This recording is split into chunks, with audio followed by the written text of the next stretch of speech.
Two spots today with one owner, Simon Kim.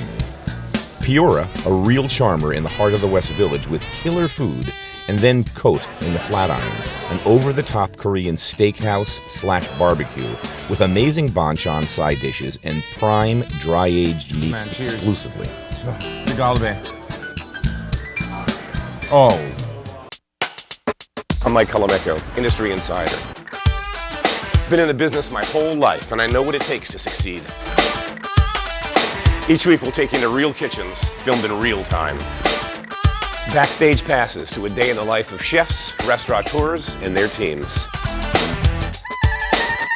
The competition's fierce. Careers, life savings, and reputations hang in the balance. These are my people, and this is their passion. And that's what's next on Mike Colameco's Real Food. Mike Colameco's Real Food is brought to you by the continuous, generous support of the following underwriters.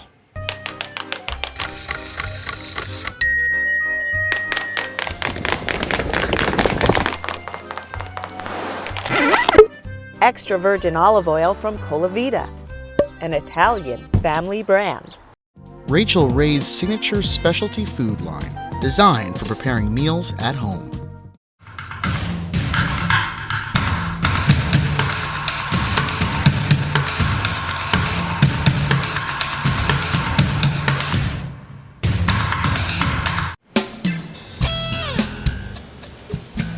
I always wanted to open my own restaurant, and the reason came from when I was working for large restaurant groups like BR Guest, Jean-Georges, or Thomas. You were with Jean-Georges too? Yes. Yeah. But what I wanted to experience is how did they do it when they first opened their own restaurant? When it was still sort of mom and pop, like what do you really want to present to your customers? Like, you know, what kind of ingredients you want to source, what kind of cocktail program you want to source, and I realized that if I want to really be able to do what I wanted to do, I gotta open my own. So what got you into cooking? You're Italian-American, so probably not a big segue here. Yeah, I grew up in the Hudson Valley to parents that own a wine shop. I was an only child, so they took me around to restaurants with their restaurant friends, and I got exposed to it really early. And then once I started getting a little older, I started cooking at home a lot. I kind of just decided, like when I was really young, 13, 14, that this is what I want to do. I want to cook. So that's when I started working as a dishwasher. 13 years old, parents throw you out of the house, you gotta get a job. It was pumping gas, delivering newspapers, or dishwashing. Yep. I did all three, and dishwashing stuck. Yep. All right, now it's straight up pasta. It's black garlic bucatini with Dungeness crab, maitake, and chilies. All things you love, right? Right, that just sounds perfect. It starts with the pasta here itself. We make a puree of black garlic and squid ink.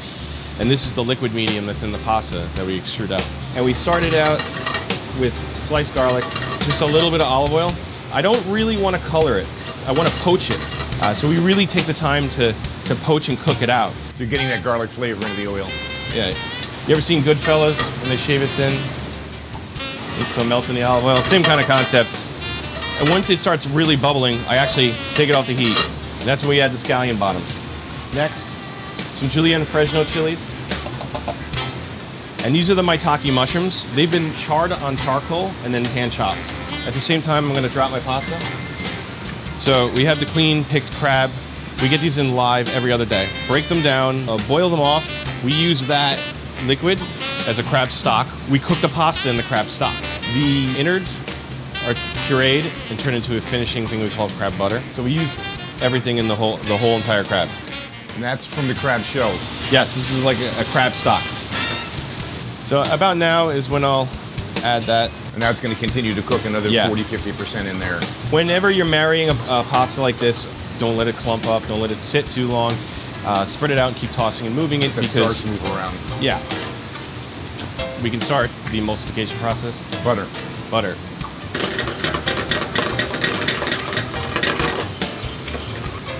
I add our crab butter.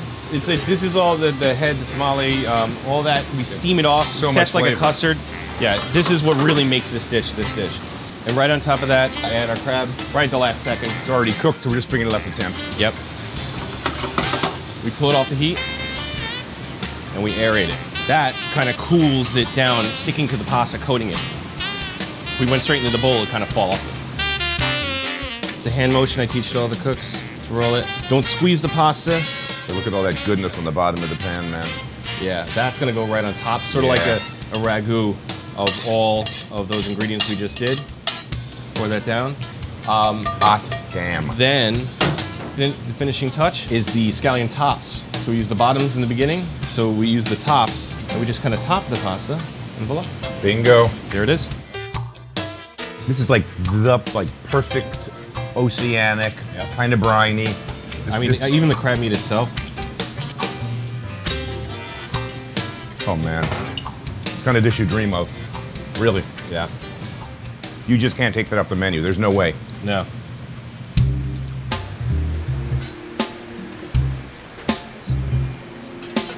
One of the biggest criteria for when I was looking for a chef is that they don't have any kind of westernized Asian influence. He was like, well, I wanted to open a modern American restaurant with a chef that has no Asian influence to his cuisine. And I thought it was a really cool way to fuse the things together in a really balanced light. So what I wanted to do was bring him to Korea, where I'm from, and then just expose him to completely unadulterated, unrefined, rustic Korean cuisine. You know, most of the stuff you see is in America is barbecue and fried chicken when it comes to Korean cuisine, but this was actually like true, like hundreds of years of development of like fermentation techniques and preservation and that kind of stuff. So it was really cool to introduce that into the cooking here. But your menu is really neat because it really is this melding of cultures. We were always doing the pastas because that's what I'm really into, and then I was like, well, I was eating the dumplings in Koreatown, and I was like, why can't we take the same idea that we had with the pasta and apply it to the texture of Korean mandu? So now we're at the mandu part of the menu. So we have this pasta section that's ridiculous, all house-made pastas. Yep. And then mandu is like Korean version, mandu's dumpling in Korean, but like pasta again. This is our shrimp mandu. I would say it's, if I was to go to Korea and make a shrimp scampi. Basically, we make kind of like a shrimp scampi kind of filling, parsley, garlic, white wine, butter, and then we make a tomato kind of wrapper. So this is about 25% dried tomato in the dough, and it really keeps that light dumpling kind of texture in the whole thing. That goes in, and at the same time, on the side here, this is kind of like another part of the star of the dish. The shells are turned into a broth. They have great flavor, man. I never throw shrimp shells out. They're the best. We actually cook down these shells, mirepoix, some tomato paste, and we finish it with Korean yuja, which is like the Korean version of yuzu. So it's got this like acid, lemony citric kind of thing, and it really changes what the dish is if you were to cook a shrimp scampi. Dumplings do not take that long. You don't want to overcook them. Nice color, chef. Thank you. And we just kind of simply place these down, and they're really delicate, so I would do each one by hand like this. You can see how the dried tomato that's in the dough is really hydrated and become the color tomato really again. Pops, yep. We take that kind of shrimp yuja jus, and I like to make sure we get one on top of each one of them, and then one in the center to kind of swipe through. So we have these beautiful little pea tendrils, and we kind of bridge them over. This I wanted to kind of replicate tomatoes on the vine. Then we make it kind of in really intense parsley oil, as you can see. Garlic chips. Then some garlic chips. And we make sure we just get one on each. That's gorgeous. So you might have a dumpling that looks Asian but tastes Italian or French or... Yeah, you have one on the menu today that's porchetta. I'm like, you have porchetta on the menu? I'm like, dude, it's under the mandu section. Like, hello. You're putting together the team, you've got the chef, you're putting together the front of the house, you have a menu, you have this beautiful space. How'd you find Victoria? She's like a wine encyclopedia. Like, where do these kids come from? I have no idea. I think somebody like put it together, like a wine god. Do you really have a focus on champagne? Yes. Which I love, and I just want to debunk the idea that Americans have that champagne's great as an aperitif, it's great before meals, and if we could get people to drink champagne before and during dinner. And after. Through the meal, it worked. There are various styles, and they work perfectly well with food. Yeah, absolutely. It helps you digest throughout. It really goes with everything. If everyone's getting a different dish, what do you get? You get champagne. So tell me what you're pouring. So this is Veuve Fournies, and this is a Blanc de Blanc. So really beautiful, Brut, dry, Premier Cru. Small family here down in Vertus in the Cote de Blanc. Super easy drinking, really beautiful. yes, an aperitif style, but also a throughout the meal style. Yeah, this would work with any whitefish, with shellfish. With pastas. With pasta, with fried things. You're eating little fried nibby things and would just be giving you those bubbles to rinse that fat out. So good. And with vegetables too, which are really hard to pair, especially when you get into the winter months. Those like root vegetables. Oh, this so is good. delicious.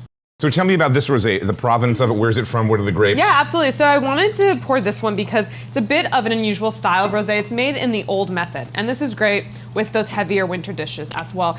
It's aged in neutral large oak. A lot of rosés nowadays are aged in stainless steel, so they're very zippy and fresh, which is great, but the rosé is versatile, just like red and white, and this is made in the old style, like Domaine Tempier. So the grapes are? So mostly Grenache based, Okay. essentially, and this is from Southern Rhone. Gigondas. It's aged in these neutral barrels, so it has a roundness and creaminess to it. It goes through malolactic fermentation. So all that Granny Smith acidity is transferred to the lactic milky Right. acidity, and it just becomes super creamy. I mean, it tastes like, honestly, white Burgundy. It's delicious.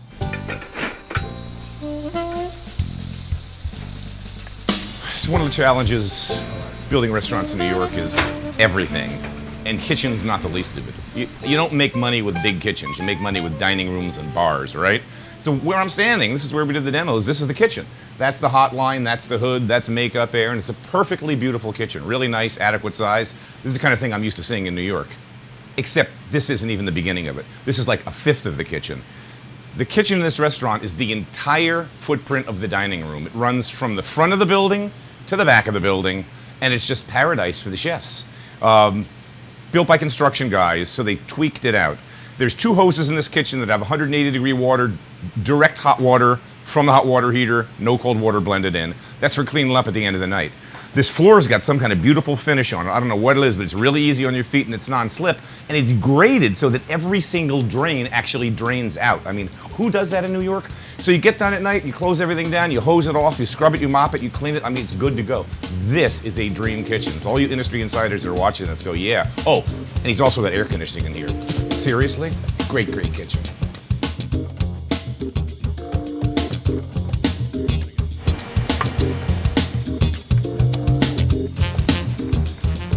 Like that.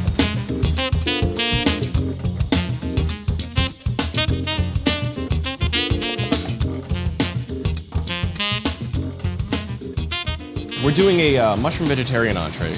It's got sunflower, artichoke, and aged balsamico.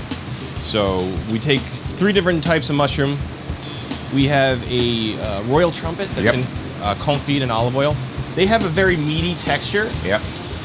The only problem with that texture is it can be a bit slimy if you don't do it right. So that's why we take the time to cook them slow and slow. And as you can see, whenever you see bubbles and things popping in the pan, that means there's water content in this pan. So things are not going to brown as well as you'd like them to. So you have to kind of wait and get that out. It's a tough thing to cook, and that's why here in the kitchen I really train my cooks to understand what's going on, not just cook the mushrooms. It's really important that they understand why things are happening, Right. So they can cook anything for the rest of their lives. We cut and score the trumpets. Yeah, that's a great move. That little X thing, so they get that texture and that look. And we move them around a little bit, give a little check. When you get a nice golden color like that, that's when we start searing the other side. As you sear the other side, we add in our artichokes, the artichokes that have been cooked up. And we have maitake mushrooms that have been slightly pre-roasted. And I love the maitake mushrooms because by the stem it's got a great doughy texture, and the frills really get nice and crispy. Yeah, these crunchy, crispy elements, especially when you hit them in that hot pan like that. So, And morels. raw morels. I add the morels in. Now morels cook pretty quickly, and I don't really like to harshly saute morels. I just kind of roll them in the fat. And we're gonna put more fat in this in a minute. Now this does look like a lot of butter, and it is, but we drain them out. We have a couple garlic cloves. They go in.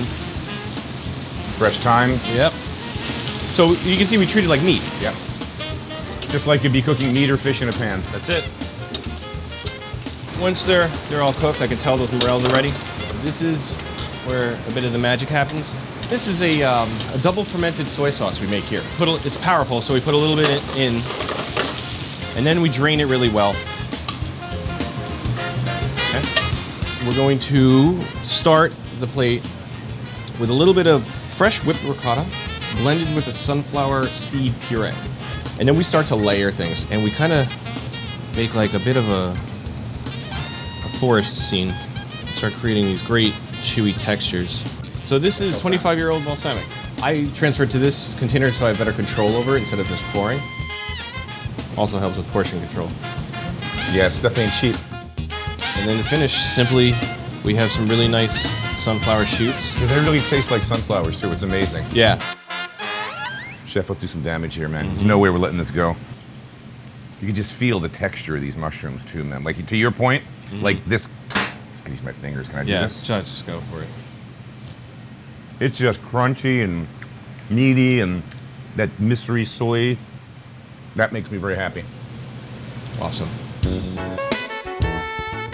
So PIORA, what I wanted to achieve was the perfect restaurant in West Village. This is a beautiful space. I mean, you got a great front room, great bar, and then this back room with this garden of view is just like, are you kidding me? This is like quintessential West Village.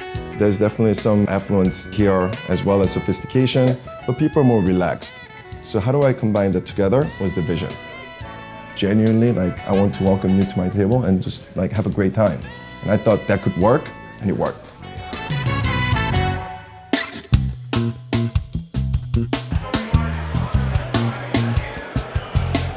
Okay, so they use the best meat money can buy, have great sides, a superb wine We list, make kind of batonnage. It means with the that grower-producer we mix from the all together Champagne region guiding the staff through a champagne tasting for seminar. the reach and the complexity of your wines. No wonder this place was one of the And, hottest openings of you know, 2017. We make more champagne such like wine. Today you had like a champagne guy come in, which I think is brilliant. And that's the fun thing. We're seeing that people here are doing champagne, they're doing red, they're doing rosé, they're doing sweet wine. They're playing with all of these different flavors, which makes the wine list so much more fun and versatile.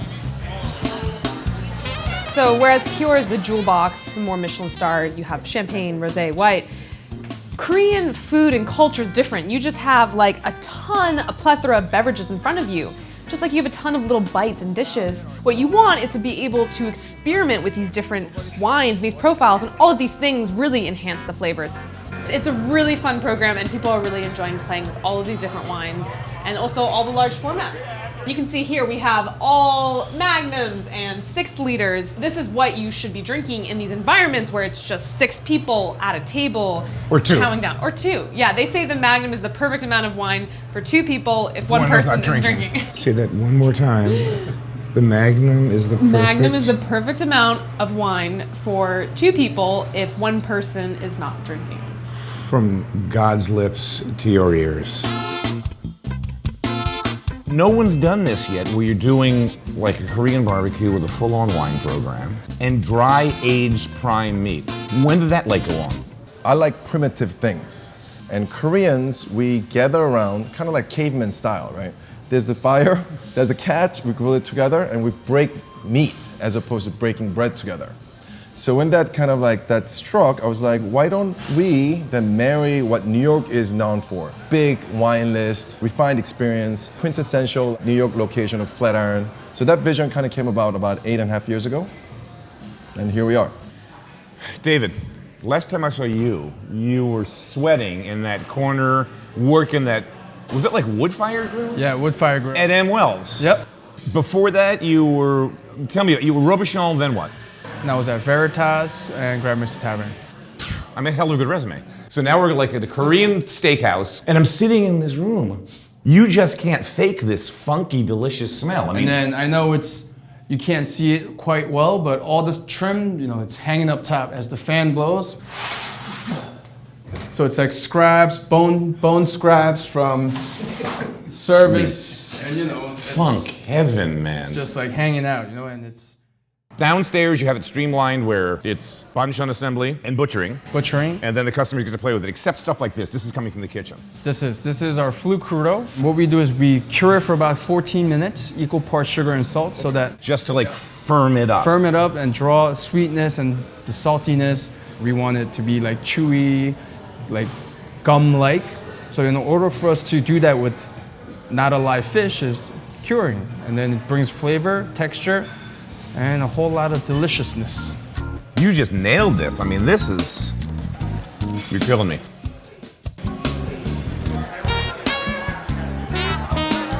that time of night. It's cocktail time. Devin Kennedy, man. How you doing? I'm in your hands. Tell me what you're going to do. So yeah. what are some of the signature cocktails here at Cote? We're specializing in classic cocktails, so we want to kind of bring that era back. We're going to do a classic tiki cocktail. It's called a Mai Tai. What'd you just put it in to start So we with? put a curacao blend. Gotcha. So it's half dry curacao and half Cointreau, so sweet oranges and dry oranges. And then we have our house-made orgeat.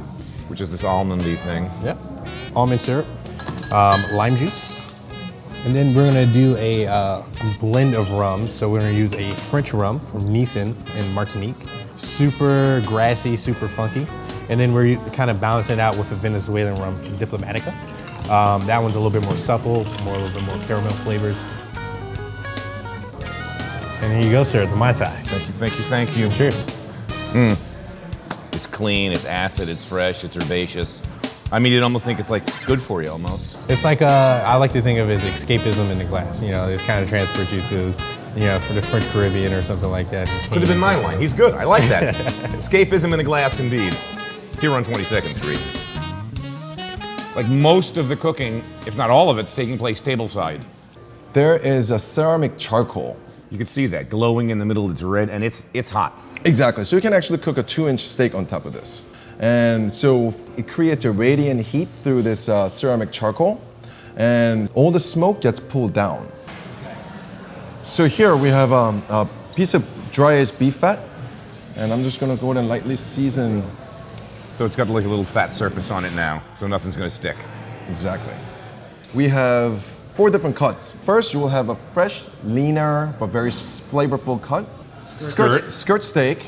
We have a flat iron. This is American Wagyu. So it's going to be super well marbled, so showcasing more about marbling. And then you will have an American dry-aged New York strip. And then, of course, marinated kaibi.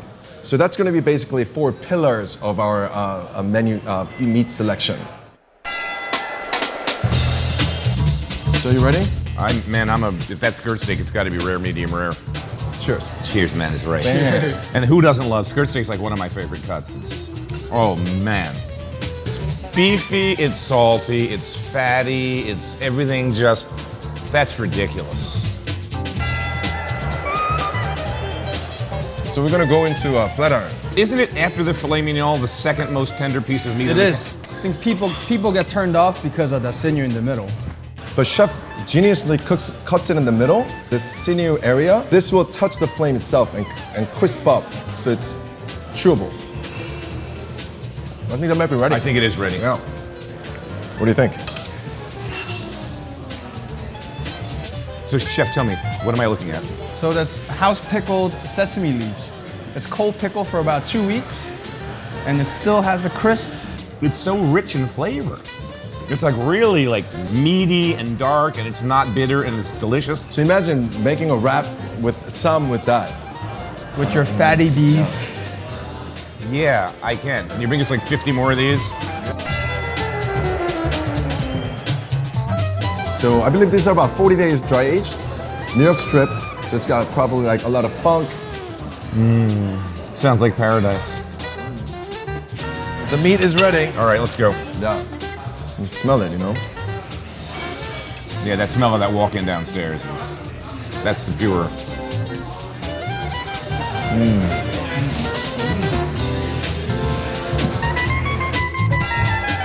This is the moment of truth, where my favorite moment. And look at that marble too on that. So we call it the diamond cut. What chef did was, he makes a diagonal cut this way, he makes a diagonal cut that way on the other side, so it creates like a diamond shape, diamond cut. Where'd you get that idea? Well, we took a trip to Korea, and we did like a steakhouse tour, like Korean barbecue 고깃집 tour. And we were eating like 4 meals a day of like this every day. And there was this place, had this pristine beef, pristine short rib that was cut so Robuchon, Michelin Star, like to perfection. Like, this is what we have to do. Ready? You ready for this moment? Bingo, the reveal. Boom. Oh yeah. Oh good God, yeah. Oh my. Yeah, that's why he did the diamond cut. All that surface area, and it makes total sense. And then the marinade penetrates within. You can smell it from here. Let's cheers. Cheers, man. Cheers. To Galve. Oh, you know what? There's something about short ribs, and something about that marinade, and something about this magic. I mean, this is, I thought that first bite of skirt steak was like the thing. This was actually there and beyond it. This is crazy. We feel so grateful that this is happening. It's like a dream come true. It's everything that we literally wanted, plus more. And the fun thing is for New Yorkers, it's just like, it's kind of like everything we wanted too. Like a Korean steakhouse that does tableside barbecue with prime dry aged meats, great cuts, supersized. Victoria supervising the wine list and cocktails. We want to go far, so appreciate it. Guys, Thank you so much. thank you so much, thank you so much. In Korean, you say thank you. 감사합니다. Bravo. My Colameco's Real Food is brought to you by the continuous, generous support of the following underwriters.